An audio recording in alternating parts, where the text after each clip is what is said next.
Hello my dear students, good morning all of you. मैं विजय पटेल आप सबका अपने ऑनलाइन चैनल वाईफाई गुरुकुल में स्वागत करता हूं। दोस्तों, आज फादर्स डे है, तो आज क्लास शुरू करने से पहले मैं एक छोटा सा सॉन्ग अपने मम्मी पापा को डेडिकेट करना चाहता हूं अपनी तरफ से और आप सबकी तरफ से। तो प्लीज़ लिसन टू मी। जीत जाएंगे हम, जीत जाएंगे हम, तू अगर संग है। जिंदगी हर कदम एक नई जंग है। जिंदगी हर कदम एक नई जंग है। जीत जाएंगे हम, जीत जाएंगे हम, तू अगर संग है। जिंदगी हर कदम एक नई जंग है। हौसला न हार कर सामना जहान का, हौसला न हार कर सामना जहान का।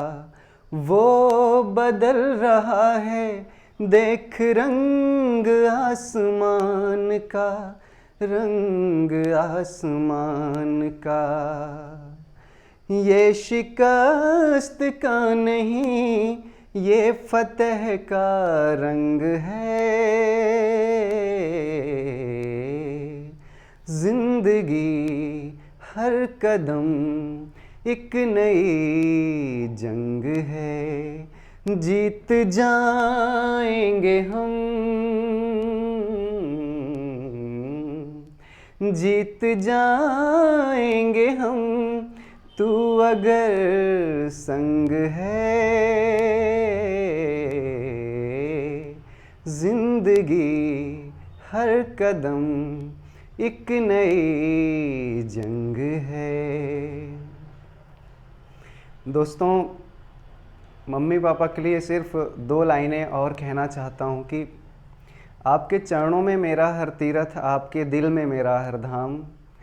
आपके चरणों में मेरा हर तीरथ, आपके दिल में मेरा हर धाम। रब से पहले सबसे पहले आप सबको मेरा प्रणाम। Thank you. चलिए, इन्हीं सब बातों के साथ आज मैं अपना फर्स्ट वीडियो ये बनाने जा रहा हूँ।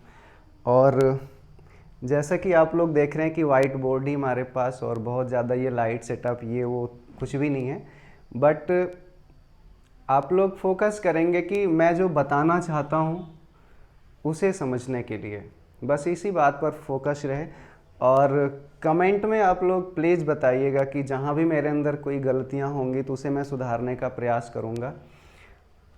और ठीक है, तो शुरू करते हैं। आज जिस चैप्टर पे मैं डिस्कस करने वाला हूँ उसका नाम है number system.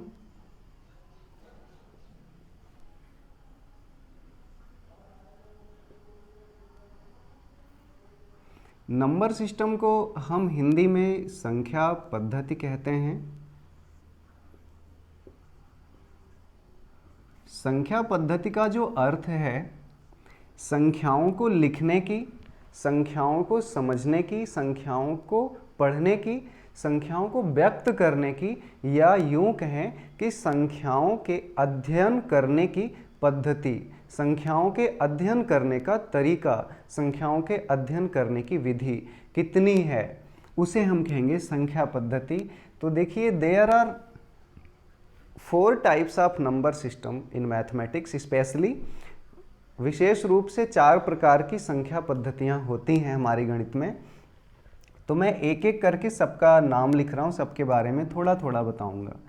First decimal number system होता है।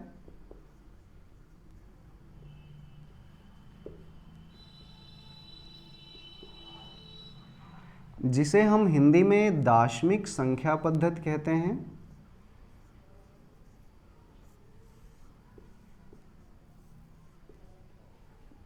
दाशमिक संख्या पद्धति को प्रणाली भी लिखा जाता है, कई जगह प्रणाली भी लिखा होता है। एंड सेकंड देखिए, सेकंड बाइनरी नंबर सिस्टम होता है।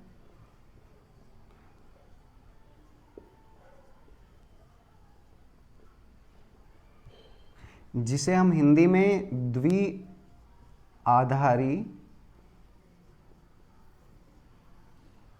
संख्या पद्धति कहते हैं।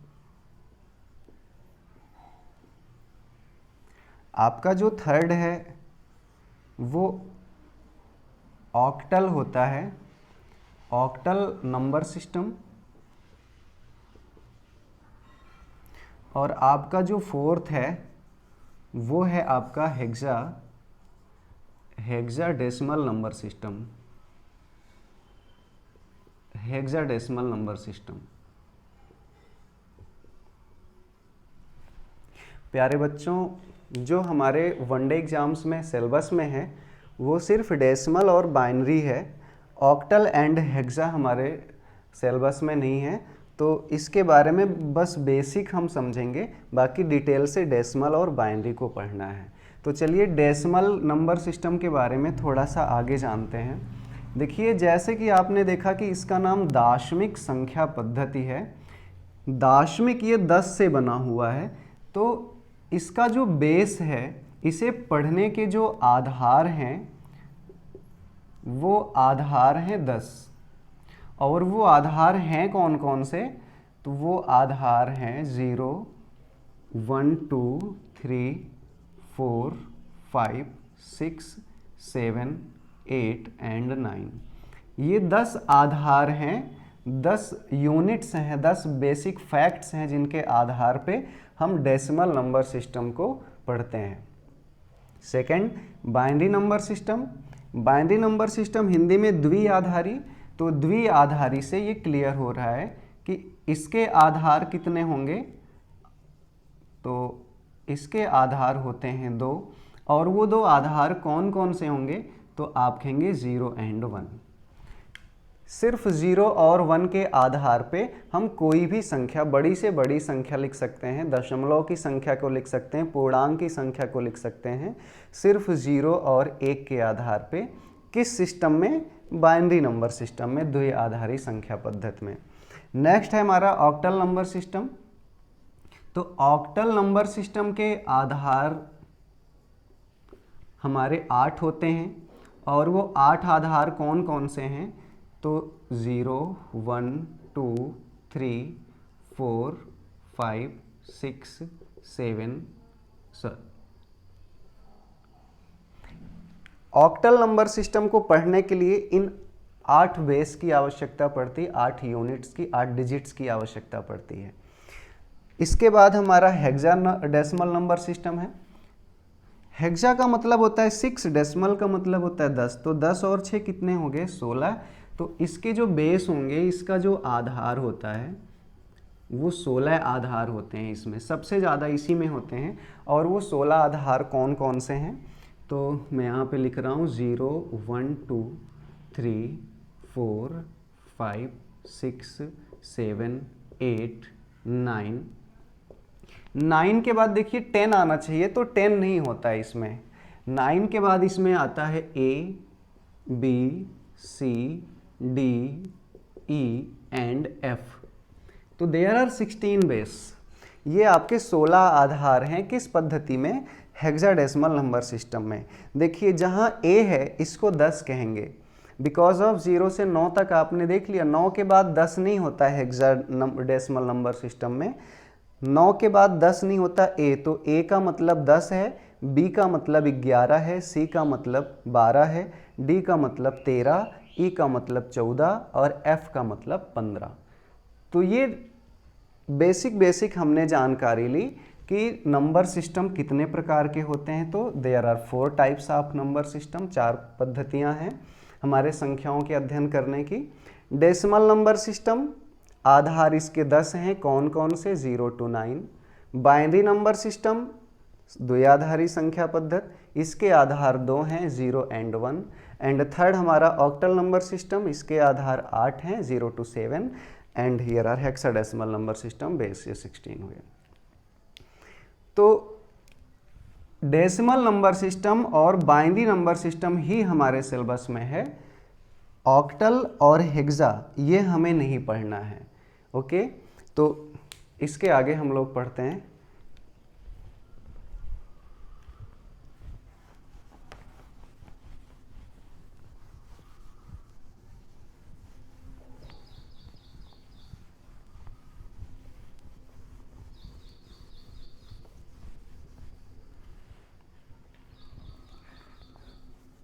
अब देखिए, जैसे कि हमने डेसिमल और बाइनरी ये हमें दोनों पढ़ने हैं, इसके ऊपर मैं एक अलग से वीडियो बनाऊंगा स्पेशली कि डेसिमल को बाइनरी में कैसे चेंज करते हैं और बाइनरी को डेसिमल में कैसे चेंज करते हैं, तो उसके ऊपर हम अलग से वीडियो बनाएंगे।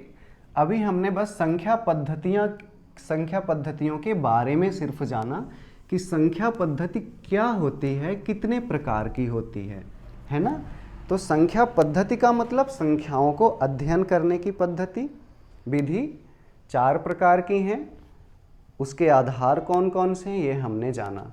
अब हम लोग पढ़ेंगे स्पेशली संख्या के बारे में, और फिर पद्धति के लिए हम एक अलग से आपको वीडियो बनाएंगे। तो देखो माय डियर फ्रेंड्स, संख्या नंबर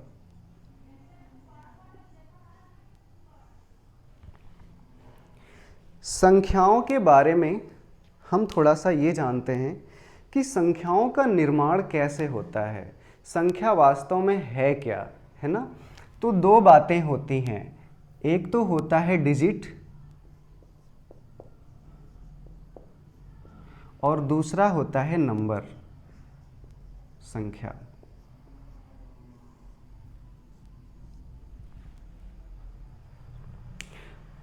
मैं आपको थोड़ा सा इसमें और बता दूं कि अब हम लोग जो पद्धति पढ़ने जा रहे हैं या पढ़ना शुरू कर रहे हैं, वो आपका डेसिमल नंबर सिस्टम पढ़ने जा रहे हैं। डेसिमल नंबर सिस्टम पढ़ने जा रहे हैं। जो भी बातें हम पढ़ेंगे वो दाशमिक संख्या पद्धति पढ़ने जा रहे हैं, और उसके अंतर्गत हम पढ़ रहे हैं संख्याओं को। तो संख्या क्या है, तो मैंने कहा कि 2 बातें होती हैं मेरे भैया, डिजिट जिसको हम हिंदी में अंक कहते हैं, और नंबर जिसे हम संख्या कहते हैं। दोनों में थोड़ा सा डिफरेंस समझ लेना पहले ज़रूरी है। आगे बढ़ने से पहले छोटी छोटी बातों को समझ लेना बहुत ज़रूरी है। ये डिजिट क्या है, डिजिट क्या होते हैं, तो डिजिट का मतलब, अंक का मतलब वह कोई भी संख्या पद्धति जिसके आधार पर पढ़ी जाती है उसी को हम डिजिट कहते हैं, उसी को हम अंक कहते हैं। तो हम डेसिमल नंबर सिस्टम पढ़ रहे हैं, दाशमिक संख्या पद्धति पढ़ रहे हैं। तो इसके आधार कौन कौन से होते हैं, अभी आपने पढ़ा था 0 1 2 3 4 5 6 7 8 एंड 9। ये 9 बेस थे किसके, 9 आधार थे किसके, डेसिमल नंबर सिस्टम के, दाशमिक संख्या पद्धति के। यही 9 बेस, यही 9 आधार ही क्या कहलाएंगे, इसमें डिजिट कहलाएंगे, अंक कहलाएंगे मेरे भैया। ओके, फिर बारी आती है नंबर की। संख्या किसे कहते हैं, तो संख्या इसमें से प्रत्येक डिजिट, एवरी डिजिट, प्रत्येक अंक एक संख्या है, और अंकों के मेल से भी क्या बनती है, संख्या बनती है। तो संख्याओं का जन्म डिजिट से होता है, अंक से होता है। प्रत्येक अंक स्वयं में एक संख्या है, और अंकों के मेल से भी, मतलब 2 या 2 से अधिक अंक भी अगर एक साथ आ जाएं तो उन्हें भी हम संख्या कहते हैं। जैसे 0 एक अंक भी है और एक संख्या भी है, एक अंक भी है और एक संख्या भी है, 2 एक अंक भी है और एक संख्या भी है। देखो मेरे भैया, फिर मैंने लिखा इसी को 1 2। 1 2 क्या है, इसमें 2 डिजिट है ना, ये एक संख्या है। और इस संख्या में कितने अंक हैं, तो आप कहेंगे 2, मतलब ये 2 अंकों से बनी हुई एक संख्या है। मैंने और एक एग्जाम्पल लिया 4096। ये क्या है? ये एक संख्या है। इस संख्या में कितने अंक हैं, तो 1 2 3 4, ये 4 अंकों से बनी हुई एक संख्या है। इसी को देखिए मैं ऐसे लिख दूं 4096 और यहाँ पे कामा लगा दूं, तो अब ये कितनी संख्याएं हो गई? 2 संख्याएं हैं और दोनों संख्याओं में कितने अंक हैं, तो आप कहेंगे 2 2 अंक हैं दोनों संख्याओं में, मतलब प्रत्येक संख्या में 2 2 अंक हैं। फिर इसी को मैं ऐसा लिख दूं 4096, सब में कामा लगा दिया। अब ये कितनी संख्याएं हो गई? ये 4 संख्याएं हैं और प्रत्येक संख्या में कितने अंक हैं? 1 अंक हैं। तो आपने जैसे छोटी किताबों में पढ़ा होगा कि 2 या 2 से अधिक अंकों के मेल को संख्या कहते हैं। बिल्कुल सही है, लेकिन परफेक्ट नहीं है, क्योंकि क्या 2 अंकों के मेल से ही संख्या बनेगी? नहीं, अगर 1 अंक है तो वो भी एक संख्या है ना। 1 अंक की संख्याएं ये लिखी गई हैं, तो प्रत्येक अंक भी एक संख्या होती है और अंकों के मेल को भी संख्या कहते हैं। आशा करते हैं कि इतनी बातें आप समझ चुके होंगे। एक एग्जाम्पल मैं यहाँ पर लिख रहा हूँ और आप लोग बताएंगे। मैंने लिखा 1230056, बताएं इसमें कितने अंक हैं, तो आप कहेंगे 2 2 4 2 6 7 अंक हैं, लेकिन ये संख्या कितनी है? एक संख्या है। कितने अंकों की? 7 अंकों की एक संख्या है। अच्छा, एक स्पेशल कैटेगरी देखिए आप लोग, जैसे लिखा है 23.5। आप बताइए इसमें कितने अंक हैं? ये एक संख्या है, कितने अंकों की संख्या है? तो मेरे भैया, जब भी दशमलव वाली संख्याओं के बारे में बात किया जाए और आपसे पूछे कि इसमें अंक कितने होंगे, तो आप अंक दशमलव के बाद वाले को नहीं गिनेंगे, दशमलव के बाद वालों को नहीं गिनेंगे, दशमलव के पहले वाले को गिनेंगे। तो इस संख्या में बताइए कितने अंक हैं, तो आप कहेंगे 1 2 2 अंक हैं। बिकॉज ऑफ दशमलव जब किसी अंक के पहले लग गया तो वो पूरा रह ही नहीं गया, है ना। वो 0.5 का मतलब 5 का 10वां भाग हो गया, ये पूरा अंक रह ही नहीं गया। अच्छा, फिर मैं कहूँ 1.23467, बताइए इसमें कितने अंक हैं? ये एक संख्या है, इसमें कितने अंक हैं, तो आप कहेंगे 1 अंक है।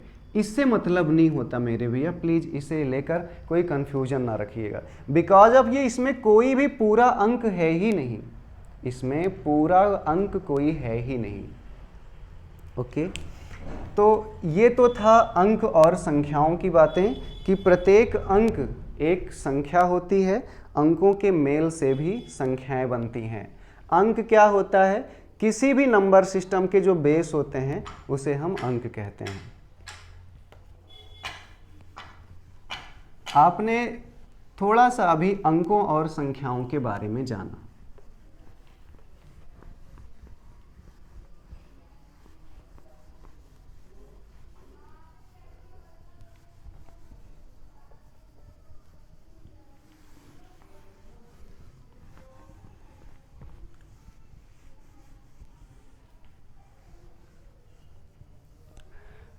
अब डेसिमल नंबर सिस्टम को हम विस्तार से पढ़ेंगे, विस्तृत रूप से हम लोग पढ़ने जा रहे हैं दाशमिक संख्या पद्धति को। तो देखो मेरे भैया, हमारी गणित में दाशमिक संख्या पद्धति के अंतर्गत कोई भी संख्या होती है वो कॉम्प्लेक्स नंबर होती है।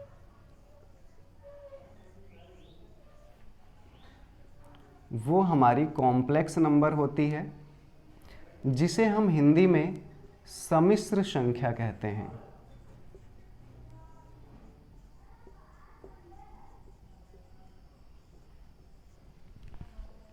कॉम्प्लेक्स नंबर सम्मिश्र संख्याएं होती हैं।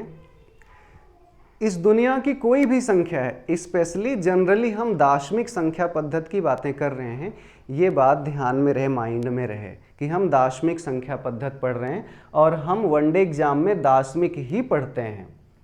अपने दैनिक जीवन में स्पेशली दार्शनिक संख्या पद्धति के बारे में ही अध्ययन करते हैं, के माध्यम से ही पढ़ते हैं। तो प्रत्येक नंबर एक कॉम्प्लेक्स नंबर है और कॉम्प्लेक्स नंबर में दो पार्ट्स होते हैं। कॉम्प्लेक्स नंबर सम्मिश्र संख्या दो भागों से मिलकर बनी हुई है, दो संख्याओं के मेल से, सम्मिश्र मतलब मिलने से बनी हुई है संख्या, है ना। इसमें दो संख्याएं मिश्रित हैं, मिली हुई हैं। वो कौन कौन सी हैं? तो फर्स्ट पार्ट होता है रियल और सेकेंड पार्ट होता है, माय डियर फ्रेंड्स, इमेजिनरी। मैं कोशिश कर रहा हूँ बायलैंग्वेज का कि जो लोग हिंदी मीडियम में ज़्यादा समझ पाते हैं मैं हिंदी भी पढ़ाता रहूँगा, और जिन्हें इंग्लिश में समझ में आता है तो उन्हें मैं थोड़ा थोड़ा इंग्लिश में भी हिंट करता रहूँगा। तो real part, imaginary part, real को आप हिंदी में वास्तविक कहते हैं, आप वास्तविक संख्या भी लिख सकते हैं यहाँ पे, और इमेजिनरी को आप काल्पनिक या अवास्तविक संख्या लिख सकते हैं, काल्पनिक संख्या या अवास्तविक संख्या। जब रियल और इमेजिनरी, वास्तविक और काल्पनिक संख्याएं आपस में मिल जाती हैं तो बराबर क्या बनता है? आपका सम्मिश्र संख्या बनती है। क्या बनती है मेरे भैया? सम्मिश्र संख्या बनती है। अब हम थोड़ा सा जानते हैं कि वास्तविक संख्याएं क्या हैं और काल्पनिक संख्याएं क्या हैं, हमें पढ़ना किसको है। तो काल्पनिक संख्या हमारे सिलेबस में नहीं है, इसलिए इसके बारे में थोड़ा सा हम जानेंगे। पहले दोनों को एक साथ मैं इसको 2-3 नियम से आपको पढ़ाऊंगा दोनों के बारे में। आपने छोटी क्लास में ये एक्स एक्सिस और ये वाई एक्सिस पढ़ा होगा, है ना, जिसे आप हिंदी में एक्स अक्ष कहते थे और इसे आप वाई अक्ष कहते थे। ये जो एक्स एक्सिस होता है इसे हम वास्तविक संख्या रेखा कहते हैं। ये कौन सी संख्या रेखा है? वास्तविक संख्या रेखा है। और ये जो वाई एक्सिस होता है ये कौन सी रेखा है? इसे हम कहते हैं काल्पनिक संख्या रेखा। संख्या रेखा का बड़ा ही इम्पोर्टेंस है हमारे चैप्टर में, और मेरा पढ़ाने का थोड़ा सा अलग तरीका है और आप लोग समझने का प्रयास करेंगे तो बहुत मज़ा आएगा धीरे धीरे। एक बार क्या होता है कि जैसे ये अक्ष मैंने बना दिया, आप लोग कुछ सोच रहे हैं क्या ये एक्सिस इसमें कहाँ से क्या ला रहे हैं, है ना, लेकिन जब ये चीज़ें समझ में आने लगेंगी धीरे धीरे तो बहुत मज़ा आएगा। बेस से हम लोग पढ़ना शुरू कर रहे हैं ना। जैसे गुलाब का पौधा होता है, उसका फूल बड़ा खूबसूरत लगता है, लेकिन वो फूल कहाँ से आ रहा है ना, उसकी जड़ क्या है। फूल तो मुरझा जाएगा, उसकी जड़ को समझो आप। और जब आपने जड़ को सींच लिया, जड़ को संजो लिया, उसे मिट्टी में आपने रोपण कर दिया तो हजारों फूल खिलेंगे, है ना। सेम दैट मैं वही चीज़ समझाने का प्रयास कर रहा हूँ। देखो मेरे भैया, हम समझना चाहते हैं वास्तविक को और काल्पनिक को। एक्स अक्ष पर वास्तविक संख्याएं होती हैं, वाई अक्ष पर काल्पनिक संख्याएं होती हैं। इसे हॉरिजेंटल लाइन इंग्लिश में कहते हैं या रियल लाइन कहते हैं। इसे वर्टिकल लाइन और वर्टिकल एक्सिस और इमेजिनरी लाइन कहते हैं, काल्पनिक संख्या रेखा कहते हैं। देखिए ये हमारा जहाँ पे एक्स अक्ष और वाई अक्ष एक दूसरे को काटता है, इसे हम मूल बिंदु कहते हैं। मूल बिंदु, मुख्य बिंदु। और ये जो यहाँ का निर्देशांक होता है वो होता है, यहाँ पर यक्स भी 0 होता है, देखिए, और वाई भी 0 होता है। यहाँ पर यक्स भी 0 होता है, वाई भी 0 होता है, इसलिए इसको मूल बिंदु कहते हैं। जब इस मूल बिंदु के दाहिनी तरफ हम बढ़ते हैं एक निश्चित इकाई पर, तो हमें धनात्मक संख्याएं मिलती हैं। अगर 0 से इस दूरी पर 1 मिला है तो सेम दूरी पर हमें +2 मिलेगा, सेम डिफरेंस पर फिर +3 मिलेगा, सेम डिफरेंस पर फिर से क्या मिलेगा, +4 मिलेगा। सेम दैट मूल बिंदु के बाईं तरफ जितनी दूरी हम दाहिनी तरफ गए थे, मान लीजिए कि हमें 1 फीट पे मिला है दाहिनी तरफ, तो 1 फीट जब हम बाईं तरफ आएंगे तो हमें -1 मिलेगा, फिर 1 फीट बाईं तरफ आएंगे तो -2 मिलेगा, फिर 1 फीट बाईं तरफ आएंगे तो ये डिस्टेंस, ये जो बीच की दूरी है, ये सब में इक्वल है। मूल बिंदु के दाहिनी तरफ बढ़ेंगे तो धनात्मक वास्तविक संख्याएं, मूल बिंदु के बाईं तरफ बढ़ेंगे तो ऋणात्मक वास्तविक संख्याएं मिलती हैं। ये आगे बढ़ते बढ़ते बढ़ते बढ़ते बहुत बड़ी संख्या मिलती है, जिसे हम प्लस इनफाइनाइट कहते हैं, अगणित कहते हैं, असंख्य कहते हैं। यहाँ घटते घटते घटते घटते बहुत छोटी संख्या माइनस में, माइनस इनफाइनाइट कहते हैं, माइनस अनंत कहते हैं। जैसे ये प्लस इनफाइनाइट माइनस इनफाइनाइट क्या है, थोड़ा सा हम जान लेते हैं। जैसे धरती से आसमां की ऊंचाई, इसे आप नाप नहीं सकते हैं, तो इसलिए इसको हम इनफाइनाइट कहते हैं, असंख्य कहते हैं, अनंत कहते हैं। अच्छा, आसमान से धरती की गहराई क्या है, तो इसे भी नहीं भाई, जब ऊपर नहीं नाप सकते तो ऊपर से नीचे भी नहीं नापा जा सकता। तो जितना इधर ये प्लस इनफाइनाइट है, उधर जब उल्टा आएंगे तो माइनस इनफाइनाइट हो जाएगा। ये तो थी वास्तविक संख्या रेखा। काल्पनिक संख्या रेखा क्या है मेरे भैया, इसे मूल रूप से समझना है। 0 से एक निश्चित दूरी पर हम जाएंगे तो i मिलेगा, 0 से एक निश्चित दूरी पर हम जाएंगे तो i मिलेगा। आप लोगों को पढ़ाया जाता है कि ये 1 है 2 है, नहीं 1 2 होता नहीं है, वो माना जाता है इसके बेस पे। फिर उसी दूरी को दोहराएंगे तो 2i मिलता है, फिर उसी दूरी को दोहराते हैं तो 3i मिलता है, 3i, ये i का मतलब इमेजिनरी है। फिर इधर नीचे आते हैं तो -i मिलता है, -2i मिलता है, -3i मिलता है। ये काल्पनिक संख्या रेखा है। बड़े मजे की बात मैं आपको बता रहा हूँ, ये i देखिए यहाँ से यहाँ मिला ना, फिर ये 2i मिला ना, फिर ये 3i मिला ना। अगर ये i वास्तविक होता तो हम कहते कि ये दूरी अगर 1 यूनिट है तो ये 2 यूनिट, ये 3 यूनिट। i छोटा होगा, 2i बड़ा होगा, 3i बड़ा होगा। लेकिन ये कहा नहीं जा सकता कि i बड़ा होगा, कि 2i बड़ा होगा, कि 3i बड़ा होगा। क्यों?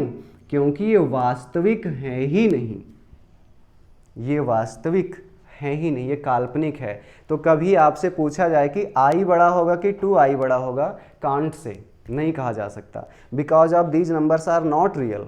ये वास्तव में है ही नहीं, कल्पना की दुनिया है।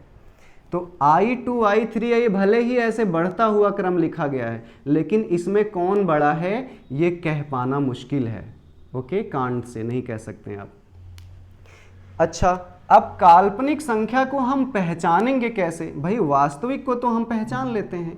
वास्तविक संख्या का मतलब निश्चित परिमाण वाली संख्याएं, जिसका मान एक निश्चित हो और जिन्हें संख्या रेखा, वास्तविक संख्या रेखा नहीं, जिन्हें वास्तविक संख्या रेखा के एक निश्चित बिंदु पर दर्शाया जा सके, उसे वास्तविक संख्या कहते हैं।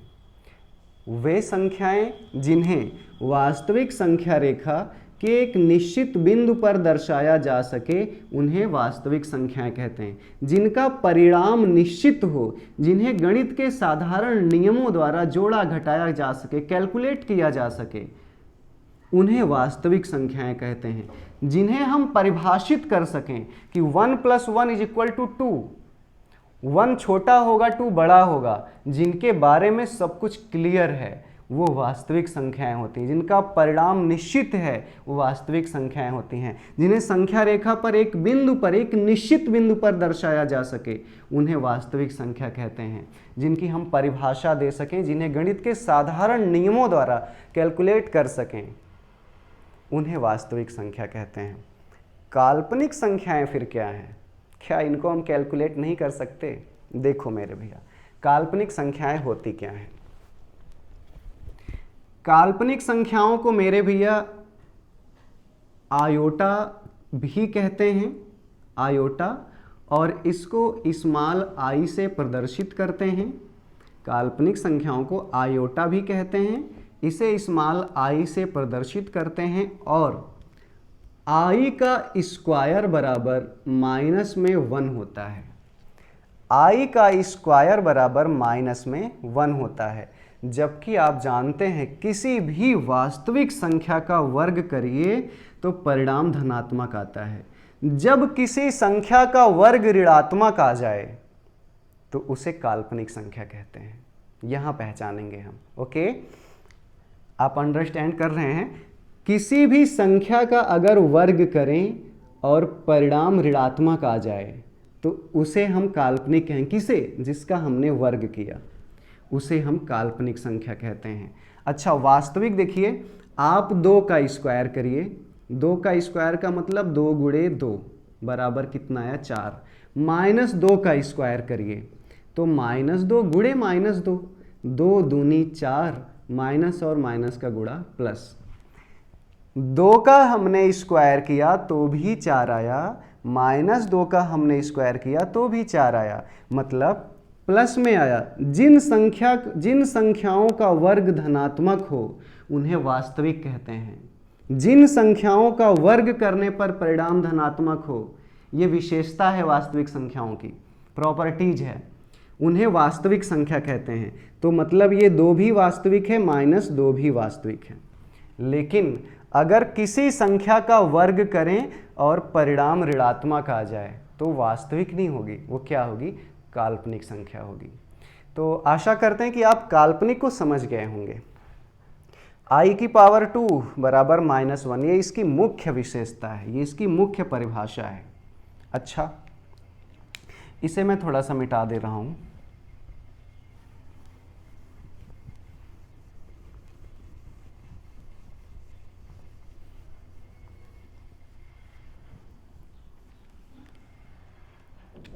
देखो मेरे भैया, आई स्क्वायर बराबर -1 है।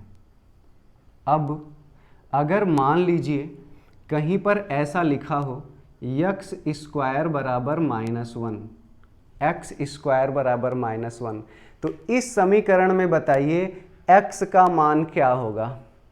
कांट से नहीं कहा जा सकता। क्यों? कहा जा सकता है, लेकिन काल्पनिक संख्या होगी। सबसे पहले अगर किसी भी संख्या का वर्ग किया और परिणाम किस में आ जाए? माइनस में आ जाए, तो ये संख्या क्या होगी? x is a imaginary number, x एक काल्पनिक संख्या होगी। फिर बताइएगा, x स्क्वायर बराबर -2, x कौन सी संख्या होगी? काल्पनिक संख्या होगी। फिर बताइए, y स्क्वायर बराबर -9, भाई +9 कहता तो समझ में आता। y स्क्वायर बराबर 9, y कौन सी संख्या होगी? काल्पनिक संख्या होगी। z स्क्वायर बराबर -3, z स्क्वायर बराबर -3, z क्या होगा? काल्पनिक संख्या होगी। तो इस तरह से हम पहचानेंगे कि कौन सी संख्या वास्तविक है और कौन सी संख्या काल्पनिक है। इसे थोड़ा सा और सॉल्व करेंगे ना, तो कुछ लोग ये भी कहते हैं कि ये स्क्वायर इधर गया तो अंडर रूट में -3 आ गया। अब ऋणात्मक संख्याओं का वर्गमूल निकाला ही नहीं जा सकता है, ऋणात्मक संख्याओं का वर्गमूल नहीं निकाला जा सकता है, ऐसा समझाते हैं। लेकिन यहाँ से ये चीज़ आई, जब किसी संख्या का वर्ग ऋणात्मक हो तो वो संख्या जिसका वर्ग हुआ है वो काल्पनिक संख्या होती है।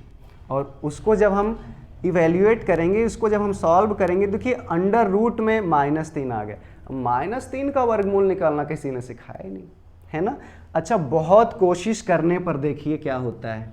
मान लेते हैं निकालने का प्रयास हम कर रहे हैं, होगा क्या भाई?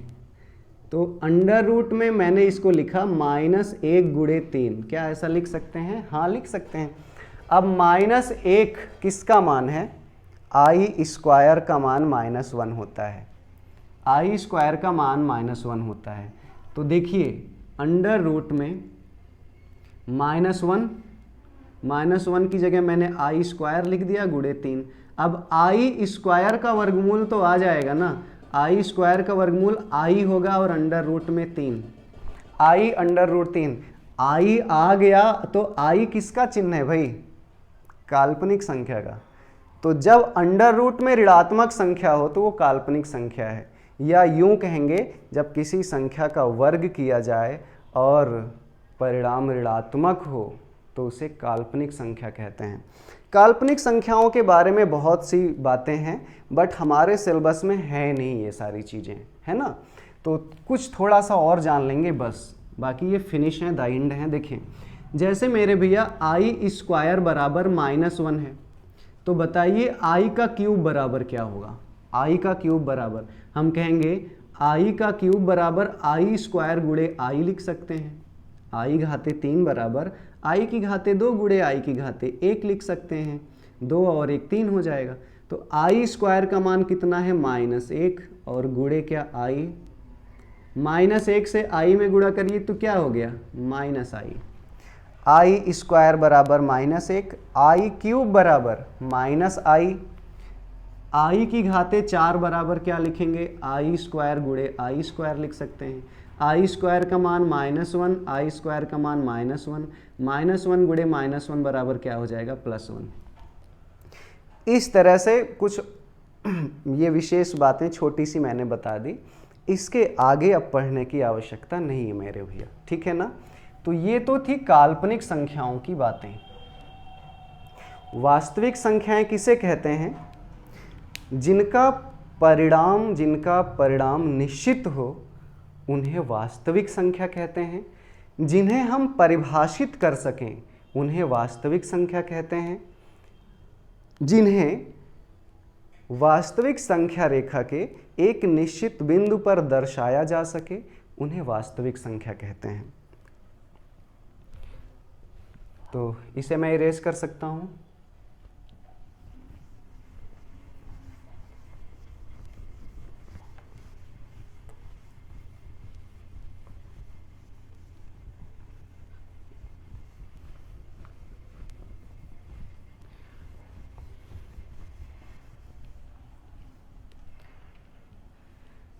कॉम्प्लेक्स नंबर 2 भागों से मिलकर बनी थी, वास्तविक और काल्पनिक। काल्पनिक हमने जान लिया, अब वास्तविक की बारी है।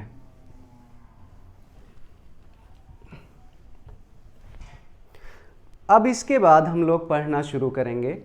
देखो मेरे भैया, ध्यान से एक बात याद रहे कि हम लोग दार्शनिक संख्या पद्धति पढ़ रहे हैं, है ना। अब हम पढ़ना शुरू करेंगे वास्तविक संख्या।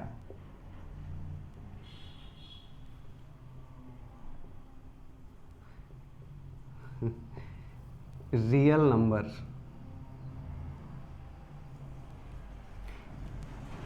वास्तविक संख्या, इसकी प्रॉपर्टीज देखिए, इसकी विशेषताएं देखिए।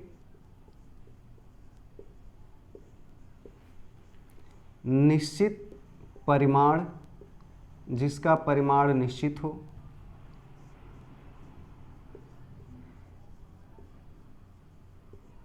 जिसे परिभाषित किया जा सके।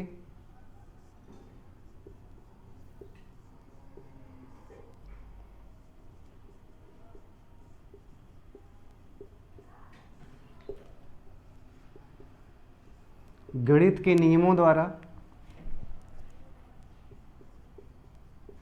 गणना की जा सके, कैलकुलेट जिसको कहते हैं।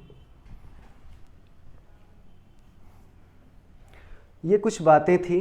सेकंड, इसकी प्रॉपर्टीज, जिसका वर्ग धनात्मक हो। फिफ्थ, इसकी विशेषता क्या है,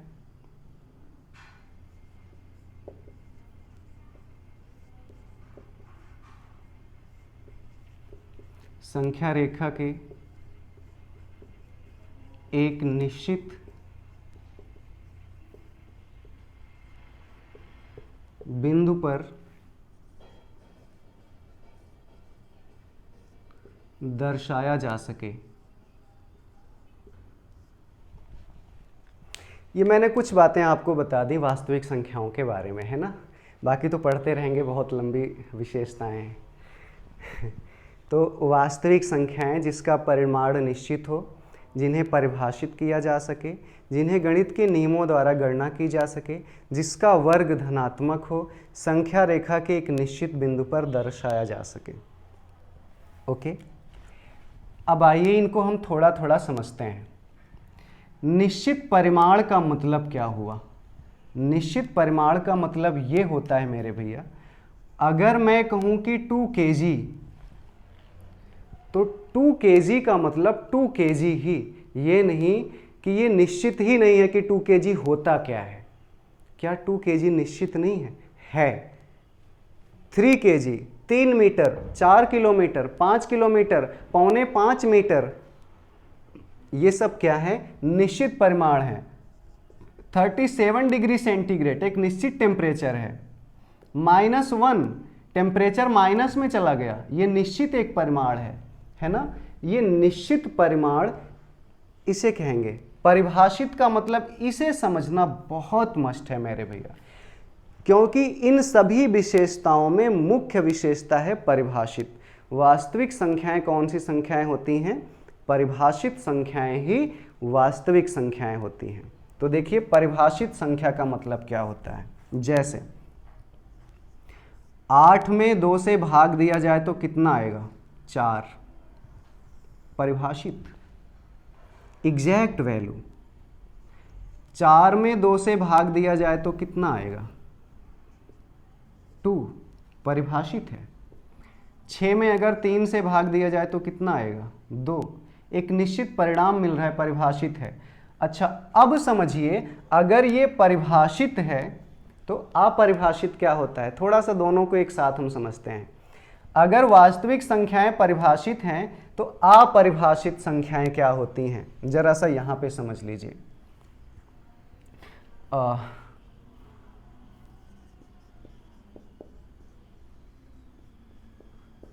अपरिभाषित क्या होता है इसे समझ लो मेरे भैया। अपरिभाषित देखिए, जैसे अगर मैं आपको कहूं 0 में 5 से भाग दीजिए तो कितना आएगा? 0 आएगा। 5 0 हम में 0। अगर 0 में 4 से भाग दूं तो कितना आएगा? आप कहेंगे 4 0 हम में 0। लेकिन अच्छा, ये एग्जैक्ट है, ये परिभाषित है। लेकिन मेरे भैया अगर मैं आपसे ये कहूं कि 0 में 0 से भाग दीजिए तो क्या आएगा? 0 में 0 से भाग दो तो किसी ने कहा 0 एकन्नम 0, सही है। फिर किसी ने कहा नहीं 0 दूनी 0, 0 तिहाई 0, 0 चौके 0। तो भाई क्या यहाँ पे निश्चित एग्जैक्ट कोई एक परिमाण मिल रहा है? नहीं। तो 0/0 क्या है? परिभाषित नहीं, क्योंकि 0 का पहाड़ा पढ़िए, 0 एकन्नम 0, 0 दूनी 0, 0 तिहाई 0, 0 चौके 0, ये सब सही हैं। तो कौन एक सही है ऐसा कह पाना मुश्किल है ना? तो 0/0 क्या आएगा? कांट से नहीं कहा जा सकता क्या आएगा। इसको हम क्या कहते हैं मेरे भैया? अपरिभाषित कहते हैं। 0/0 को क्या कहते हैं? अपरिभाषित कहते हैं। ऐसे ही बहुत से एग्जाम्पल हैं, मैं एक वीडियो बनाऊंगा। अभी हमने सीखा कि अपरिभाषित, एक छोटा सा एग्जाम्पल कि किसे कहते हैं। आशा करते हैं कि ये बात आपने समझ ली होगी। इसे इसलिए बताया क्योंकि मैं परिभाषित पढ़ा रहा था तो अपरिभाषित भी पढ़ाना जरूरी था। नेक्स्ट पॉइंट, गणित के नियमों द्वारा गणना की जा सके। जैसे 10 में 10 जोड़िए तो 20, जैसे 4 में 2 से भाग दीजिए 2, 6 में 3 से भाग दीजिए 2, जिसका वर्ग धनात्मक हो। अभी मैंने पहले बताया था कि मेरे भैया चाहे 2 का वर्ग करिए तब भी 4, चाहे -2 का वर्ग करिए तब भी 4। अच्छा, अगर मैं कहूँ x² = 5 तो बताइए x कौन सी संख्या होगी? वास्तविक की काल्पनिक? आपको देखना है। अगर वर्ग धनात्मक है तो x कौन सी संख्या होगी? वास्तविक संख्या होगी।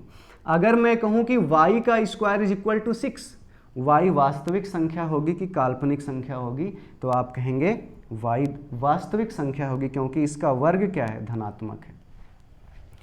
नेक्स्ट पॉइंट था, संख्या रेखा के एक निश्चित बिंदु पर दर्शाया जा सके। संख्या रेखा ये है, निश्चित बिंदु पर। अगर यहाँ 0 है, यहाँ 1 है, मैंने जो बातें बताई थी वही मैं दोहराऊं। अगर 1 किलोमीटर के डिस्टेंस पे 1 है तो नेक्स्ट 1 किलोमीटर पे +2 आएगा, बैक नेक्स्ट 1 किलोमीटर पे -1 आएगा, बैक नेक्स्ट 1 किलोमीटर पे -2 आएगा। संख्या एक निश्चित बिंदु पर ही हो, ये नहीं कि एक अगर यहाँ भी है तो इसके आसपास भी हो सकता है, नहीं, एक निश्चित बिंदु पर ही एक होना चाहिए, एक निश्चित बिंदु पर ही दो होना चाहिए, तो वो वास्तविक संख्याएं होती हैं।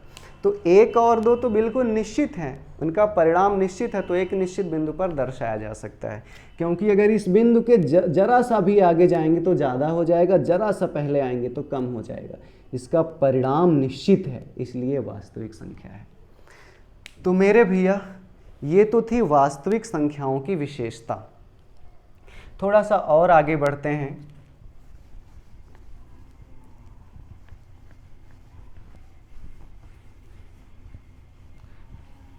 मैं एक बात बार बार आपसे कह रहा हूँ, मैंने कोई भी तैयारी नहीं की इस वीडियो को बनाने के लिए और कुछ भी लिखा नहीं है, और इसके पहले ऐसा कोई भी वीडियो भी हमने नहीं बनाया है।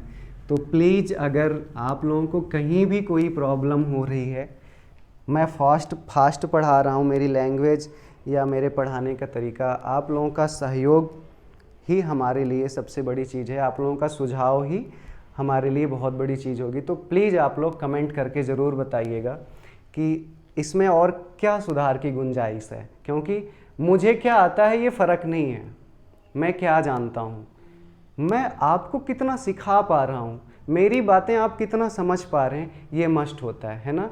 और मैं एक टीचर नहीं हूँ, मैं एक स्टूडेंट हूँ, मुझे आप टीचर की तरह मत समझिएगा। अच्छा ठीक है, हम लोग रियल नंबर पढ़ रहे थे, वास्तविक संख्या पढ़ रहे थे मेरे भैया, हमने रियल नंबर्स की विशेषता पढ़ी। अब देखिए इसको प्रदर्शित किसको कहते हैं, किससे करते हैं। तो रियल नंबर को कैपिटल R से प्रदर्शित किया जाता है। इसका विस्तार क्या होता है, रियल नंबर का विस्तार क्या होता है, इसकी डोमेन क्या होती है, प्रसार क्या होता है जिसको कहते हैं, ये कहाँ तक फैला हुआ है ना, विस्तार या प्रसार। जैसे कहते हैं एक लड़के की क्या होती है, उसको लड़का देखने जाते हैं तो ये जहाँ तक दिख रहा है तो हमारा है वैसे ही वास्तविक संख्या का विस्तार कितना है ना, कहाँ से कहाँ तक फैला हुआ है। तो देखना, संख्या रेखा की मदद से मैं इसे आपको समझाऊंगा, बहुत अच्छे से समझ में आएगा। ये है 0, ये है 1, ये है 2, ये है 3, ऐसे बढ़ते बढ़ते बढ़ते बढ़ते यहाँ एक ऐसा बिंदु आया, इस बिंदु पर हम बता नहीं पा रहे हैं कि संख्या क्या है, कितनी बड़ी है, बहुत बड़ी संख्या है, बट वो हमारे, देखिए हम एक मनुष्य हैं और हो सकता है कि अनंत को ईश्वर जानता हो, हमारी ज्ञानेंद्रियों की एक क्षमता होती है, तो हम जहाँ तक समझ पाते हैं वहीं तक बोलते हैं, वहीं तक समझते हैं, वहीं तक पढ़ते हैं। इस बिंदु पर एक ऐसी संख्या है जिसे हमारे बस में नहीं समझना, वो बहुत बड़ी है, उसे ही हम क्या कह देते हैं, अनंत कह देते हैं, वो बहुत बड़ी असीमित असंख्य है। तो बताओ मेरे भैया, अगर इस बिंदु पर बहुत बड़ी संख्या है तो इसके अगले वाले बिंदु पर तो और बड़ी संख्या होगी ना, इसके अगले वाले बिंदु पर तो और बड़ी संख्या होगी, और बड़ी और बड़ी और बड़ी और बड़ी। यहाँ पर अनंत मिलना शुरू हुआ तो उसके आगे हर जगह अनंत ही मिलेगा। तो एक स्टेटमेंट मैं बोल रहा हूँ, केयरफुली सुनिएगा। Infinite is not a point, infinite is not a point but it's a collection of many points। अनंत किसी एक बिंदु पर, इसका भावार्थ अनंत को किसी एक बिंदु पर नहीं दर्शाया जा सकता, बल्कि ये अनेकों अनंत बिंदुओं का एक समूह होता है। सेम दैट बैक आइए, -1 -2 -3 dot dot dot. Suppose that इस पॉइंट पर बहुत छोटी, ऋणात्मक में बहुत छोटी संख्या मिली, तो ये है माइनस इनफाइनाइट, इसे हम नहीं कह पा रहे हैं। जैसे उधर प्लस इनफाइनाइट वैसे इधर माइनस इनफाइनाइट कहा जाएगा। तो बताएं इसके और पहले बिंदु पर तो और छोटी मिलती जाएंगी ना। तो वास्तविक संख्या है कहाँ, माइनस इनफाइनाइट से बड़ी, माइनस इनफाइनाइट के आगे, और प्लस इनफाइनाइट के क्या पहले। Real number belongs between minus infinite and plus infinite. Minus infinite से प्लस इनफाइनाइट तक मत कहिएगा, तक नहीं, तक का मतलब माइनस इनफाइनाइट को भी शामिल कर लिया गया, नहीं, आप कहेंगे माइनस इनफाइनाइट और प्लस इनफाइनाइट के बीच में वास्तविक संख्याएं होती हैं। तो वास्तविक संख्याओं का विस्तार क्या है, माइनस इनफाइनाइट से कहां तक, प्लस इनफाइनाइट तक। ऐसा लिखना सही है? बिल्कुल नहीं सही है। माइनस इनफाइनाइट और प्लस इनफाइनाइट के बीच,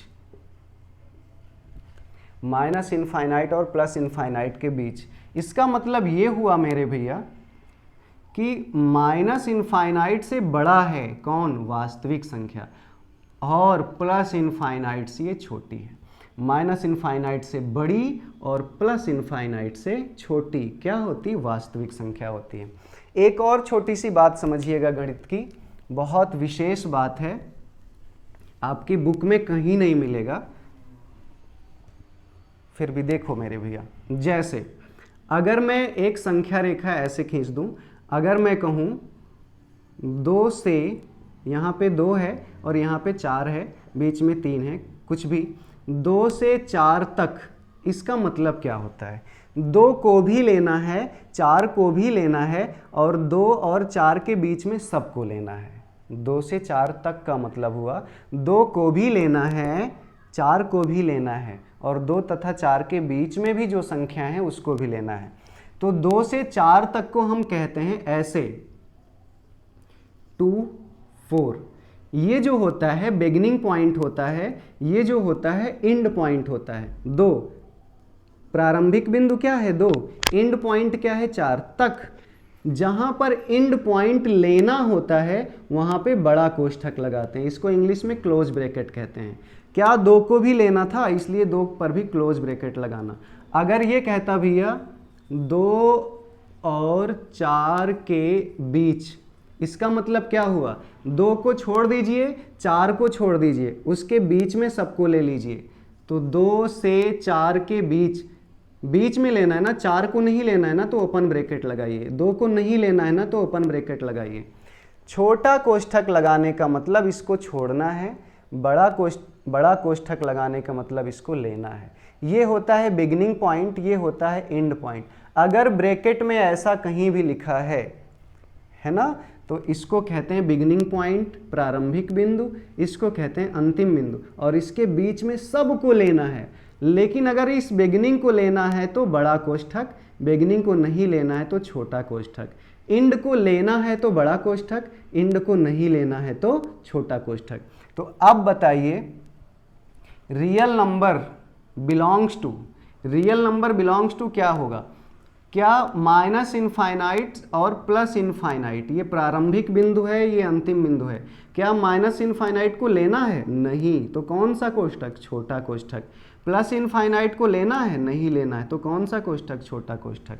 तो और belongs to minus infinite to plus infinite, इसको ऐसे बोला जाता है। और इस ऐसा लिखने का मतलब क्या हुआ कि माइनस इनफाइनाइट को छोड़ दीजिए, प्लस इनफाइनाइट को छोड़ दीजिए, और उसके बीच में सबको ले लीजिए, तो वो क्या होगा, रियल नंबर होगा। तो रियल नंबर देखिए, इसको प्रदर्शित आर से कहते हैं। ये माइनस इनफाइनाइट और प्लस इनफाइनाइट के बीच में होता है, माइनस इनफाइनाइट से बड़ा होता है, प्लस इनफाइनाइट से छोटा होता है, और आर को ऐसा भी लिखा जा सकता है।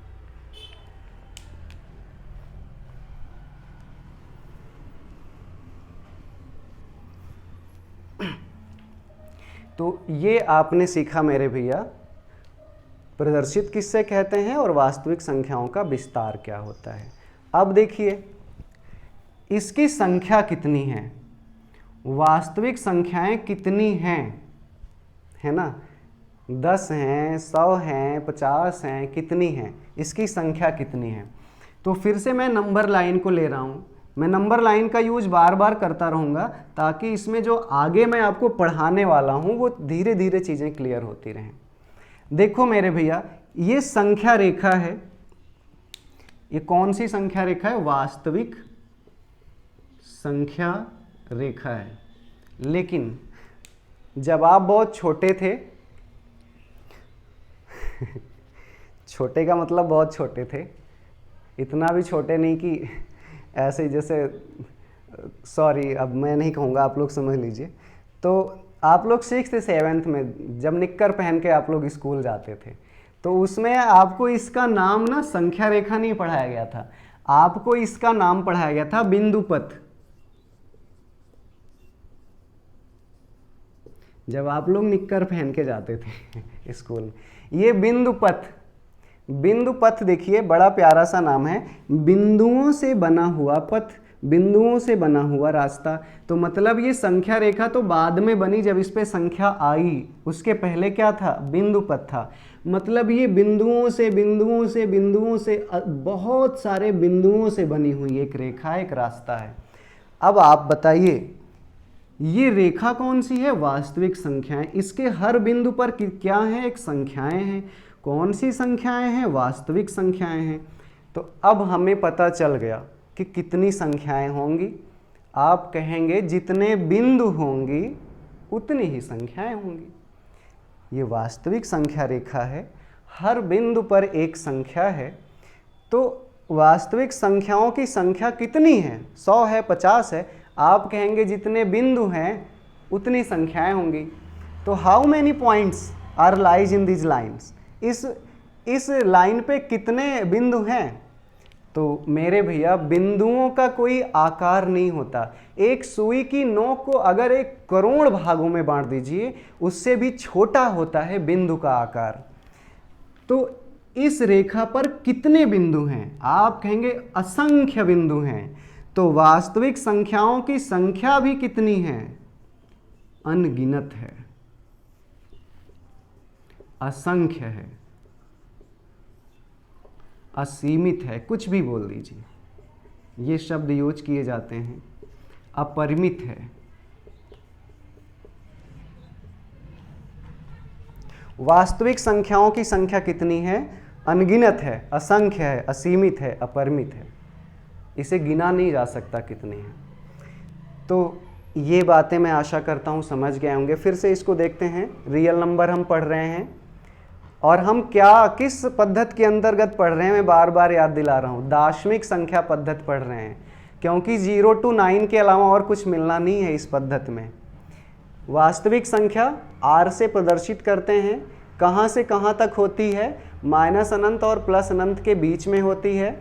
माइनस अनंत से बड़ी, प्लस अनंत से छोटी होगी। इसे इस प्रकार भी लिखा जा सकता है, R बिलोंग्स टू, ये बिलोंग्स टू का चिन्ह है, एलिमेंट्स ऑफ, इसको बिलोंग्स टू ऐसा बोलते हैं इंग्लिश में। R belongs to minus infinite to plus infinite, मतलब माइनस इनफाइनाइट को छोड़ दीजिए, प्लस इनफाइनाइट को छोड़ दीजिए। क्यों? छोटा कोष्ठक लगा है इसलिए छोड़ना है, और छोड़ना था इसीलिए छोटा कोष्ठक लगा है। तो माइनस इनफाइनाइट के आगे, प्लस इनफाइनाइट के पहले ये वास्तविक संख्या होती है। इनकी संख्या कितनी है? अनंत होती है, ये आपने सीखा। अब हम इसके आगे बढ़ना चाहते हैं।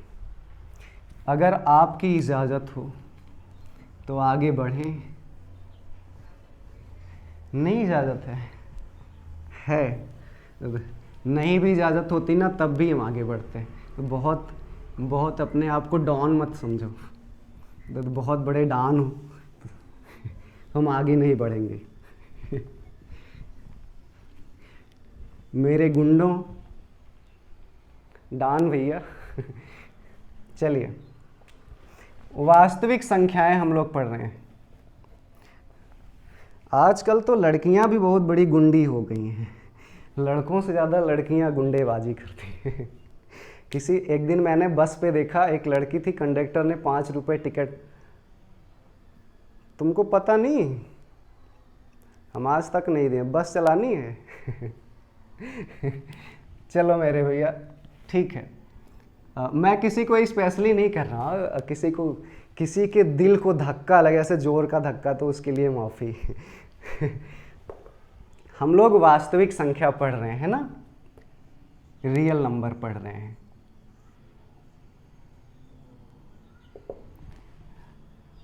अब रियल नंबर्स को, अब जैसे आपने देखा कि रियल नंबर की संख्या असंख्य है, बहुत है, अनगिनत है, तो उसके अध्ययन को आसान बनाने के लिए उसको पार्ट्स में बांट दिया गया। जैसे एक बनिए की दुकान है, उसके पास गेहूं भी है, चावल भी है, चीनी भी है, मैदा भी है, सूजी भी है, सब कुछ है, चाय पत्ती भी है।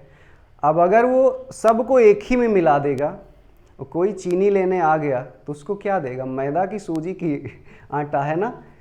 तो इसी तरह संख्याएं अनंत हैं, तो इसको अध्ययन करने के लिए, अध्ययन को आसान बनाने के लिए क्या किया गया कि गणितज्ञों ने अलग अलग भागों में बांट दिया कि ये इनका पार्ट है, ये सूजी का भाग है, मैदा का भाग है, ये इसका भाग है। Real numbers. तो रियल नंबर्स को सबसे पहले दो भागों में बांटा गया, दो विभाग बनाए गए। फर्स्ट आपका बनाया गया परिमेय, परिमेय संख्या, जिसे आप इंग्लिश में रैशनल कहते हैं, rational number. And second is irrational, अपरिमेय संख्या।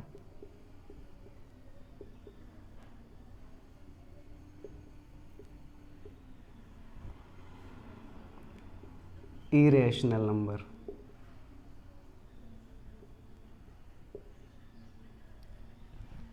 तो आज हम लोग परिमेय संख्या थोड़ा सा पढ़ेंगे और अपरिमेय संख्या थोड़ी सी पढ़ेंगे। देखिए, परिमेय संख्याएं क्या होती हैं, एक बात को समझिएगा, चाहे परिमेय हो चाहे अपरिमेय हो, वो संख्या होगी क्या? रियल, वास्तविक। क्योंकि ये वास्तविक संख्या, ये मुखिया है, इसी से जन्मा है ये, है ना, इसी परिवार के ये अंग हैं। तो वास्तविक संख्या अपरिमेय भी हो सकती है, परिमेय भी हो सकती है, लेकिन चाहे परिमेय हो चाहे अपरिमेय हो, दोनों क्या होंगी? वास्तविक संख्या। तो एक प्रश्न देखिए, अब प्रश्न धीरे धीरे शुरू होंगे कि प्रत्येक वास्तविक संख्या एक अपरिमेय संख्या होती है। क्या ये बात सत्य है? ना। प्रत्येक वास्तविक संख्या कैसे अपरिमेय हो जाएगी भाई? क्योंकि वास्तविक संख्या तो परिमेय भी है, अपरिमेय भी है। अगर ये कहे कि प्रत्येक वास्तविक संख्या अपरिमेय संख्या होती है तो ये कथन गलत है। लेकिन अगर ये कहे कि वास्तविक संख्या अपरिमेय संख्या हो सकती है तो ये कथन क्या है? सत्य है। प्रत्येक वास्तविक संख्या अपरिमेय संख्या होगी, ये कथन असत्य है। लेकिन अगर ये कहे, प्रत्येक हटा दे, कहे वास्तविक संख्या अपरिमेय संख्या हो सकती है, तो ये कथन क्या है? सत्य है। वास्तविक संख्या परिमेय संख्या हो सकती है, ये कथन सत्य है। ओके, तो चलिए, अब परिमेय संख्या और अपरिमेय संख्या ये दो हैं, लेकिन ये दोनों हैं क्या? वास्तविक ही हैं। चाहे परिमेय हो चाहे अपरिमेय, ऐसा मत सोच लेना कि ये वास्तविक से हट गया, नहीं, दोनों ही हैं वास्तविक, बस ये दोनों भाग हैं इसके। अब चलिए परिमेय को हम पढ़ते हैं। What is rational number? जिन संख्याओं को इंटेजर बाई इंटेजर के फॉर्म में रिटर्न किया, लिखा जा सके, उन्हें हम रैशनल नंबर कहते हैं। जैसे परिमेय संख्या बराबर पूर्णांक बटा पूर्णांक। जिन संख्याओं का मतलब जिन वास्तविक संख्याओं को पूर्णांक बटा पूर्णांक के रूप में लिखा जा सके, व्यक्त किया जा सके, प्रदर्शित किया जा सके, कन्वर्ट किया जा सके। मान लीजिए पूर्णांक बटा पूर्णांक के रूप में ना हो तो उन्हें परिवर्तित किया जा सके पूर्णांक बटा पूर्णांक के रूप में, है ना, तो उन्हें हम परिमेय संख्या कहेंगे। इसमें एक कंडीशन है, कंडीशन ये है, देखो इसे आप न्यूमरेटर और इसे डिनोमिनेटर कहते हैं, इसे आप अंश कहते हैं, इसे आप हर कहते हैं। ये जो हर है ये शून्य नहीं होना चाहिए, क्योंकि जीरो भी तो एक पूर्णांक है। तो ये जो हर है मेरे भैया, हर का मतलब ये ना, ये जो हर है हमारा डिनोमिनेटर है, does not equal to zero, zero के बराबर नहीं होना चाहिए। वाई? क्यों? मेरे जीवन का एक बहुत ही इंपॉर्टेंट शब्द है वाई। इस पे मैं एक दिन 1 घंटे का लेक्चर बनाऊंगा, वाई पे, क्यों पे। तो हर शून्य के बराबर क्यों नहीं होना चाहिए। हम हर छोटी बात को सीखते हुए आगे बढ़ेंगे मेरे भैया। हमारे पास बहुत टाइम है और इत्मीनान से हमें पढ़ना है ना, इत्मीनान से ही पढ़ना है और तभी मज़ा आता है। एक ही साथ दाल सब्जी और क्या क्या जितने भी आइटम्स बने सब एक ही में खा लीजिए, मिठाई भी दाल में मिला लो तो मज़ा नहीं आएगा। सबको अलग अलग खाओ, है ना, टाइम टेबल बना के खाओ।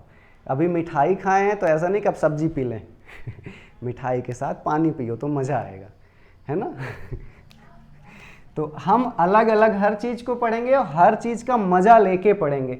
मज़ा लेने का मतलब हर चीज़ को समझ के पढ़ेंगे। तो अभी हम मिठाई खाने जा रहे हैं, मिठाई खाएंगे।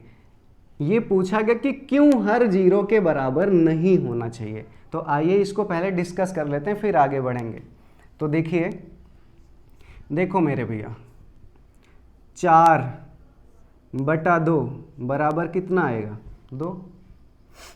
4/1 बराबर कितना आएगा? 4। 1 चौके 4। 4/1/2 बराबर कितना आएगा? हम जानते हैं ये 1/2 ये ऊपर चला जाता है, प्रथम गुणे अंतिम हो जाता है। तो 4 दूनी 8 और ये बटा 1 रहेगा, तो इसका मतलब तो 8 ही हुआ। 4/1/4, ये 4 कहाँ जाके गुणा होगा? ऊपर। 4 चौके 16, तो आंसर 16 है। लेकिन अगर आपसे मैं ये कहूँ मेरे भैया 4/0, क्या परिणाम आएगा? 4 में आप 0 का भाग दीजिए तो परिणाम क्या आएगा? 0 का पहाड़ा कितनी बार पढ़ें कि 4 आ जाए? 0 का पहाड़ा कितनी बार पढ़ें कि 4 आ जाए? पढ़ते रहिए। 0 एकन्नम 0, 0 दूनी 0, 0 तिहाई 0, 0 चौके 0, 0 पंचे 0, 0 छक्के 0, सत्ते 0, अट्ठे 0, 9 0, 10। कभी आया ही नहीं, है ना, पढ़ के थक गए। 0 कितना हम में 0 है, कितना हम में 0 पता नहीं है कितना हम में 0 होगा। 4 तो वैल्यू क्या आ रही? क्या निश्चित परिणाम आप बता पा रहे हैं? नहीं। तो जिसका निश्चित परिणाम ही नहीं है, क्या वो वास्तविक संख्या होगी? नहीं। जब वो वास्तविक संख्या नहीं होगी तो क्या वो परिमेय होगी? वास्तविक का ही भाग तो परिमेय भी है भाई। जिसका परिणाम ही नहीं निश्चित है वो वास्तविक नहीं होगी। मैंने पहला पॉइंट लिखा था परिणाम निश्चित हो। मैंने जो जो पॉइंट्स लिखे थे वो सब एक के बाद एक आते जाएंगे आंखों के सामने, है ना। पहला पॉइंट मैंने लिखा था परिणाम निश्चित। तो 4/0 का परिणाम ही निश्चित नहीं है तो वास्तविक होगा ही नहीं, और जब वास्तविक ही नहीं रहा तो परिमेय और अपरिमेय कहाँ से होगा? इसलिए हर कभी शून्य नहीं होना चाहिए। यही नहीं, हमारी पूरी गणित में हर कभी शून्य नहीं होना चाहिए। ओके, तो पूर्णांक बटा पूर्णांक के रूप में जिसे व्यक्त किया जा सके, जिसे लिखा जा सके, जिसे प्रदर्शित किया जा सके, जिसे बदला जा सके, उसे हम परिमेय संख्या कहते हैं। Example, there are many types of example of rational number, और मैं सभी तरह के एग्जाम्पल आपको पढ़ाऊंगा कितने प्रकार की होती हैं परिमेय संख्याएं। तो चलो मेरे भैया, परिमेय संख्या हम लोग पढ़ रहे हैं और इसके उदाहरण पढ़ते हैं। अब किसी भी मनुष्य को ये बात समझने में, प्राणियों को, किसी भी प्राणी को दिक्कत हो तो प्लीज़ बताओ कि बटा 0 क्यों नहीं होना चाहिए। समझ में आ गया ना मेरे भैया? नेक्स्ट देखो, अब परिमेय संख्याओं का उदाहरण देखो, एग्जाम्पल। पहले पूर्णांक बटा पूर्णांक ही ले लेते हैं। 4/3, 4 भी पूर्णांक है, 3 भी पूर्णांक है। अच्छा, मैंने कहा 5/6, क्या ये परिमेय नहीं होगा? होगा। मैंने फिर कहा -5/6, ये बताइए ये परिमेय होगा कि नहीं? माइनस आ गया है ना, तो माइनस आ गया तो कैसे होगा? पूर्णांक बटा पूर्णांक, क्या -5 पूर्णांक नहीं है? है। अरे भाई ये अंक है कि नहीं है? है। तो -5/6, ये भी पूर्णांक है, ये भी पूर्णांक है, तो ये सॉरी परिमेय संख्या होगी। अब मैं कहूँगा दोनों का माइनस लगा दो, ऊपर भी माइनस, अब माइनस। अब बताओ, अब भी है? मतलब इतना धमका के क्यों पूछ रहे हो? अब भी है, ऊपर भी पूर्णांक नीचे भी पूर्णांक, तो परिमेय होगी। हमें दुनियादारी से मतलब नहीं है, जिसको भी मैं पूर्णांक बटा पूर्णांक में लिख पाऊंगा वो परिमेय संख्या होगी, और जिसको मैं नहीं लिख पाऊंगा तो पढ़ो तब लिख पाओगे। पढ़ो तब लिख पाओगे, ऐसा नहीं कि जो हम लिख ना पाए तो वो परिमेय नहीं होंगे।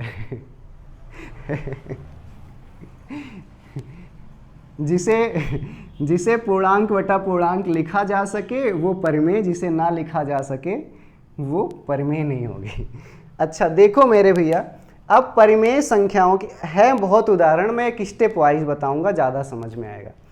परिमेय संख्याएं कितने रूपों में हमें देखने को मिलेगी? How many forms of rational numbers, कितने रूप हैं उसके? बहुत अलग अलग रूप हैं, खूबसूरत रूप, डरावना रूप, भयंकर रूप। तो हम परिमेय संख्या के एग्जाम्पल्स लिखने जा रहे हैं। अब परिमेय को मैं इरेज कर दे रहा हूं, है ना। देखो मेरे भैया, हेडिंग में डाल रहा हूं फॉर्म ऑफ रेशनल नंबर।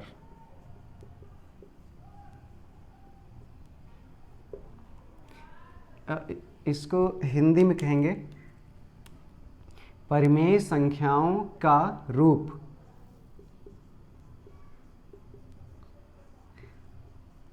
रूप का नाम लेने से बड़ी मुस्कुराहट आ रही किसी किसी के चेहरे पर। परिमेय संख्याओं का रूप। मैं यहाँ हूँ और यहीं तक रहो और कहीं दिमाग ना भटकाओ। परिमेय संख्याओं का रूप।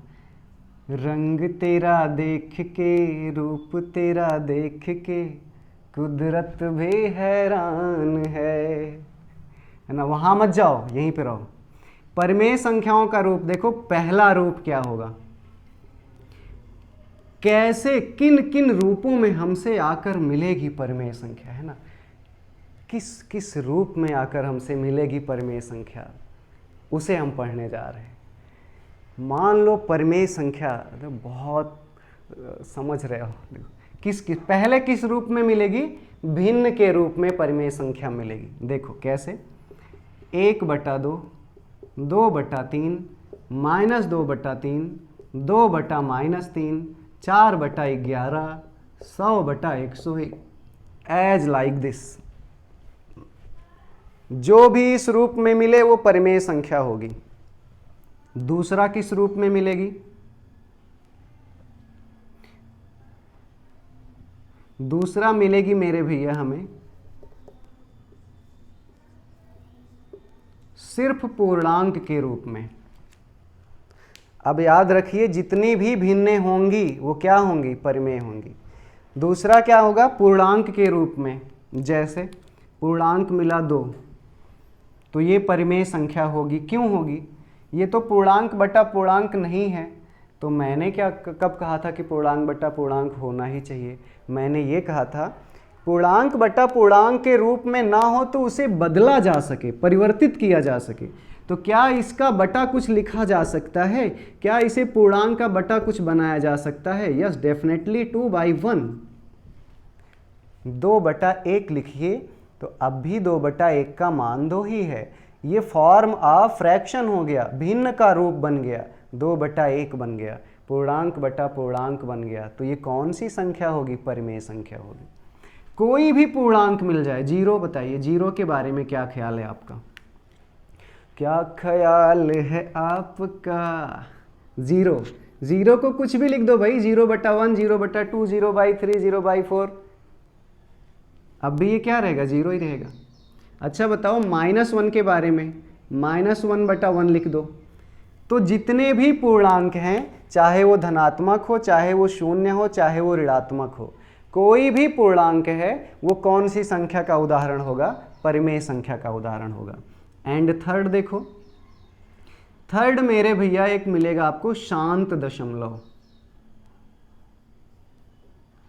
जितने भी शांत दशमलव मिले इस दुनिया में वो सब परिमेय संख्याएं होती हैं। इस दुनिया में जितनी भी शांत दशमलव मिलेंगे वो सब परिमेय संख्याएं होंगी। शांत दशमलव का मतलब क्या होता है ना, व्हाट इज काम डेसिमल, जो बिल्कुल शांत हो नहीं, शांत दशमलव का मतलब होता है दशमलव के बाद, यहाँ पे मैं लिख भी दे रहा हूँ ब्रैकेट में, दशमलव के बाद निश्चित अंक, दशमलव के बाद अंकों की संख्या क्या हो जिसमें निश्चित हो, उसे हम शांत दशमलव कहते हैं। और सभी शांत दशमलव क्या होंगी, परिमेय संख्याएं के रूप होंगी, मतलब परिमेय संख्याएं होंगी। जैसे 0.5, दशमलव के बाद एक अंक है, निश्चित है, तो ये शांत दशमलव। ये कौन सी संख्या होगी, परिमेय संख्या होगी। नहीं यकीन तो देख लो कैसे होगी ये। एक अंक से दशमलव हटाने के लिए 10 से भाग देते हैं, 5 एकन्नम 5, 5 दूनी 10। अरे वैसे पूर्णांक बटा पूर्णांक के रूप में हमें मिला 1/2। तो बताओ पूर्णांक बटा पूर्णांक बन गई ना परिमेय संख्या, पूर्णांक बटा पूर्णांक। दूसरा 1.23, ये भी शांत दशमलव है कि नहीं, दशमलव के बाद अंकों की संख्या 2 है, निश्चित है, ये नहीं कि पता नहीं कितना है, 2 ही है, निश्चित है।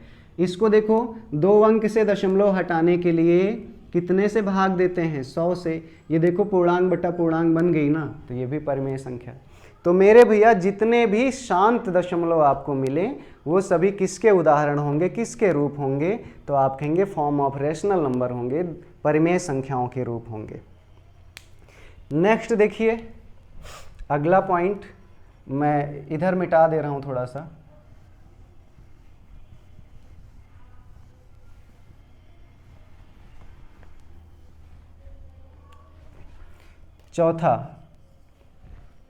चौथा अशांत दशमलव।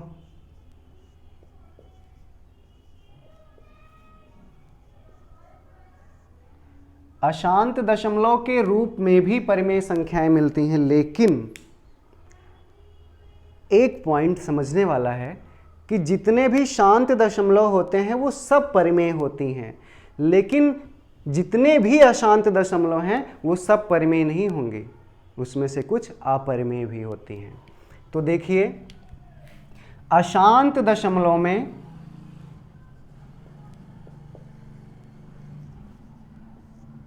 दशमलव के बाद अंक रिपीट करें, इंग्लिश ज़्यादा समझ में आएगी, रिपीट कंटिन्यू आए, बार बार रिपीट करें तो क्या होगा, परिमेय। और रिपीट ना करें, अंक रिपीट ना करें, तब क्या होगा मेरे भैया, अपरिमेय होगा। जैसे मैं कहूं 1.3333333 पता नहीं कितनी बार है, ये अशांत दशमलव इसको कहते हैं, दशमलव के बाद अंकों की संख्या निश्चित ना हो। लेकिन अगर दशमलव के बाद कोई अंक रिपीट कर रहा है तो वो कौन सी संख्या होगी, परिमेय होगी। जैसे देखो 2.34343434 डॉट पता नहीं कहाँ तक, क्या ये परिमेय संख्या होगी, हाँ होगी डेफिनेटली, क्योंकि इसमें देखो 34343434 रिपीट कर रहा है। अशांत दशमलव में अगर दशमलव के बाद कोई एक अंक, 2 अंक, 3 अंक, 10 अंक रिपीट करते हुए मिले तो वो परिमेय संख्या होगी। जैसे 0.125 125 125 ये कौन सा है, परिमेय है कि अपरिमेय है? परिमेय है, क्योंकि 1 to 5 1 to 5 1 to 5 बार बार आ रहा है ना। अच्छा, इसके बारे में क्या ख्याल है? 1 to 5 1 2, बेहद इंपॉर्टेंट एग्जाम्पल मैंने लिखा है। 0.125 1 2, ये कौन सा उदाहरण होगा? परिमेय होगा कि अपरिमेय का उदाहरण होगा? तो मेरे भैया ध्यान से समझना, जो अंक हम रिपीट कराना चाहते हैं वो कम से कम 2 बार लिखा हो तभी हम उसका रिपीटेशन मानते हैं। 1 to 5 तो है, लेकिन 1 2 तो आया, 5 नहीं आया। अब यहाँ पे पता नहीं 5 है, 3 है, 0 है, 1 है, 2 है, क्या है, हमें पता नहीं है। तो ये परिमेय संख्या नहीं होगी मेरे भैया, ये अपरिमेय संख्या होगी। ये कंफर्म होना भी चाहिए कि अंक रिपीट हो रहा है कि नहीं। ओके, तो ये थे कुछ एग्जाम्पल्स अशांत दशमलव के, कि अशांत दशमलव में कौन से परिमेय होंगे, कौन से अपरिमेय। एक बार फिर से मैं रिपीट करता हूँ, दशमलव के बाद अगर कोई अंक रिपीट करता हुआ मिले तो परिमेय, रिपीट ना करता हुआ मिले तो अपरिमेय। 3 4 3 4 3 4 रिपीट कर रहा है, परिमेय। 1 to 5 1 to 5 1 to 5 रिपीट कर रहा है, परिमेय। 1 to 5 1 to ना 5 आया नहीं, पता नहीं क्या आएगा यहाँ पे, तो ये परिमेय नहीं होगा, ये अपरिमेय हो जाएगा। ओके, अच्छा, अभी और भी कुछ एग्जाम्पल्स मैं लूँगा, इस इधर मैं मिटा दे रहा हूँ।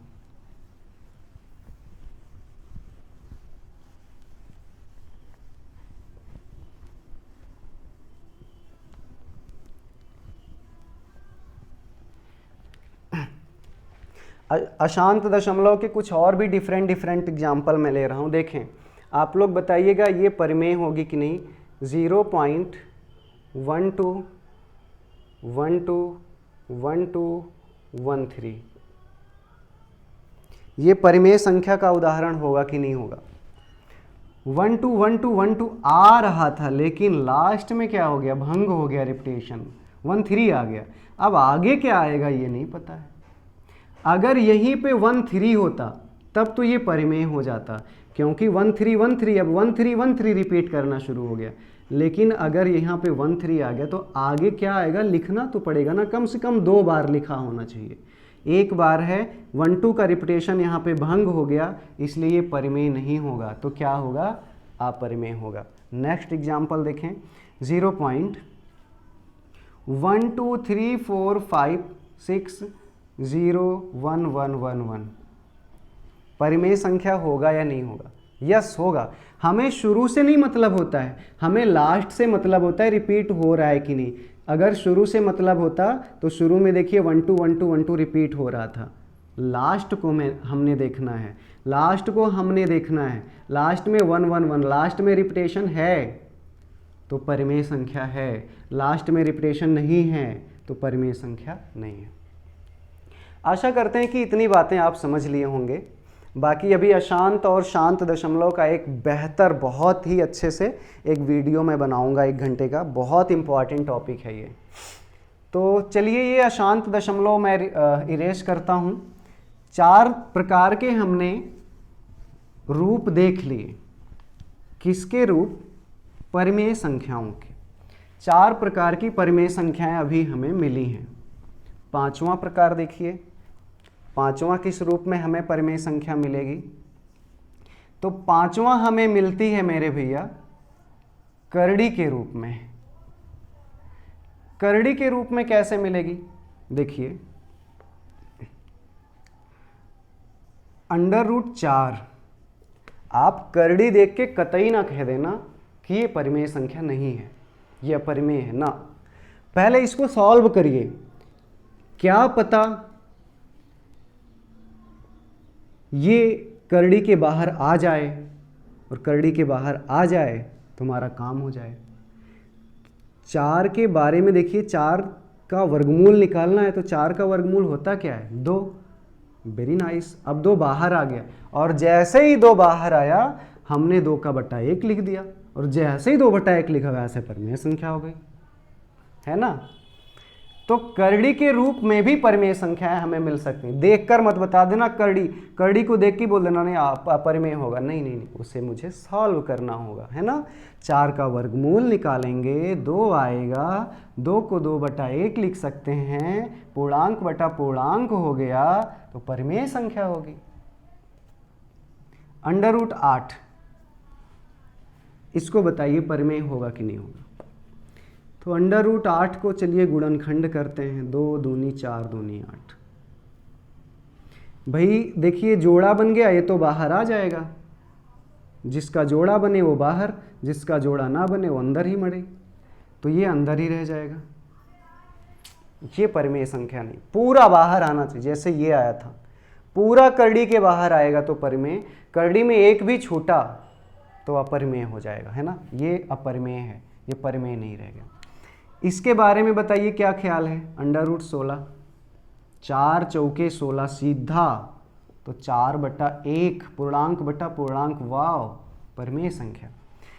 चलिए थर्ड रूट में 8 लिखा है, थर्ड रूट में 8 लिखा है, थर्ड रूट कहता है अंदर 3 बार जोड़ा बनाओ, अंदर 3 का जोड़ा बनाओ। तो चलिए 8 का 3 का जोड़ा बनाओ, 2 दूनी 4 दूनी 8। थर्ड रूट कहता है कि अंदर 3 का जोड़ा बनेगा तो एक बार बाहर कर दो, 1 2 3 का जोड़ा बना ना, बाहर कर दो, 2 आ गया बाहर। थर्ड रूट 8 क्या है, परिमेय संख्या है, क्योंकि यहाँ से 2 बाहर आ रहा है। तो मेरे भैया इस तरह से करड़ी के रूप में भी आपको परिमेय की संख्याएं मिल सकती हैं।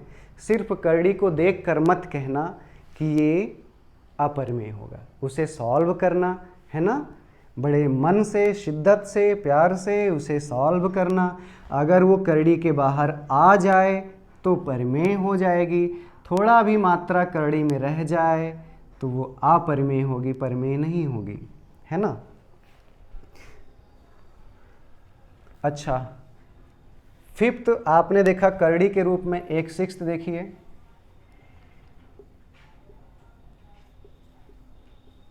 घात एवं घातांक के रूप में।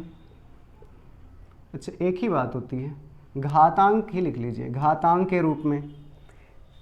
दुनिया की कोई भी संख्या अगर घातांक के रूप में लिखी है तो वो डेफिनेटली परिमेय संख्या होगी। जैसे 2 की घाते 3 कौन सी संख्या है, परिमेय है। 3 की घाते 2 कौन सी संख्या है, परिमेय। 2 की घाते 2 की घाते 2 कौन सी संख्या है, परिमेय। 2 की घाते 3 की घाते 4 की घाते 5 कौन सी संख्या है, परिमेय संख्या। 2 की घाते -2 घाते -3 घाते -4 कौन सी संख्या है, परिमेय संख्या। चाहे प्लस में हो चाहे माइनस में हो, परिमेय संख्या है। ओके। घातांक के रूप में कुछ भी लिखा हो इस दुनिया में वो परिमेय संख्या का उदाहरण होगा। आज की क्लास यहीं तक माय डियर स्टूडेंट्स, और मैं आप लोगों से बस एक बात कहना चाहता हूं कि हमारे अंदर जो भी आपको त्रुटियां समझ में आई हों उसे आप लोग प्लीज़ कमेंट के माध्यम से हमें बताएंगे, क्योंकि मैं बड़े दिल से मेहनत करना चाहता हूं आप सबके लिए, बड़ी शिद्दत से लगना चाहता हूं, क्योंकि मैं कभी भी ये नहीं सोचता हूं कि आप हमारे स्टूडेंट्स हैं, नहीं, आप हमारे छोटे भाई हैं, आप हमारे फैमिली का एक हिस्सा हैं, और आपका ये कर्तव्य बनता है कि आप भी हमें हमारा सहयोग करें। बताएं कि आपने सर यहाँ पे थोड़ा सा फास्ट बता दिया या इसमें ये गलतियाँ हो गई। मैं भगवान तो हूँ नहीं, हो सकता है हमसे कोई गलती हो जाए कहीं पे, कोशिश यही रहती है कि ना हो। तो इसी तरह के और भी बहुत सारे कंटिन्यू नेक्स्ट पार्ट में, इसके आगे मैं वीडियो बनाऊंगा सेम यहीं से, तो कंटिन्यू आप लोग देखते रहें। और अगर आप लोगों को मेरा वीडियो अच्छा लगा हो, अगर अच्छा लगा हो तभी सब्सक्राइब करिएगा, तभी शेयर करिएगा, अदरवाइज़ मत करिएगा। मैं और प्रयास करूँगा तब करिएगा। तो thank you, best of luck. आप सबको जाते जाते बस एक बात की, आप लोग हमेशा खुश रहिए, अपने माता पिता का सम्मान करिए और अपने मकसद को अपनी आँखों में बसाए रखिए। Best of luck, thank you.